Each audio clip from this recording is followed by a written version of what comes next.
Lui, c'est Anwar El Ghazi, un footballeur néerlandais qui a été licencié de son club après avoir apporté son soutien à la Palestine. Je t'explique tout. Tout commence le 17 octobre 2023. Quelques jours après l'attaque du Hamas en Israël, la réplique israélienne sur Gaza est terrible et le génocide débute. C'est alors qu'Anwar El Ghazi, attaquant de Mayence en Allemagne, s'exprime sur les réseaux sociaux. Ce n'est ni un conflit ni une guerre, c'est un génocide et une destruction massive, et nous sommes en train d'y assister en direct. Du fleuve à la mer, la Palestine sera libre. Le FSV Mayence décide de le suspendre car le contenu du poste ne reflète pas les valeurs du club. Le joueur revient à l'entraînement quelques jours plus tard, son club affirmant qu'il lui donne une seconde chance. Mais dans un nouveau poste, Anwar El Ghazi dit qu'il ne regrette pas ses propos et qu'il se tient toujours du côté des opprimés. C'en est trop pour le FSV Mayence qui décide de résilier son contrat avec effet immédiat, en gros de le licencier sans préavis en expliquant que ses prises de position ne sont plus compatibles avec les valeurs de l'équipe. Le footballeur décide alors de porter plainte contre le club.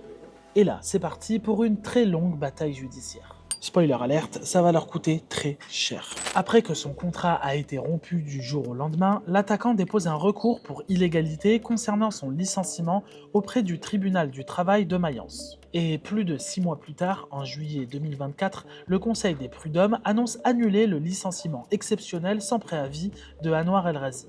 Pour ce qui est de son poste du 1er novembre, dans lequel il affirmait n'avoir aucun regret ni remords concernant sa position, le tribunal estime que cette publication est couverte par la liberté d'expression. Résultat, le licenciement est jugé injustifié. Le club doit verser au moins 1,5 million d'euros de dédommagement aux joueurs et rétablir son contrat. Suite à cette victoire en justice, Anwar El Ghazi a promis de reverser une partie de son indemnité de licenciement au profit des enfants de Gaza, environ 500 000 euros. Mais ce n'est pas fini.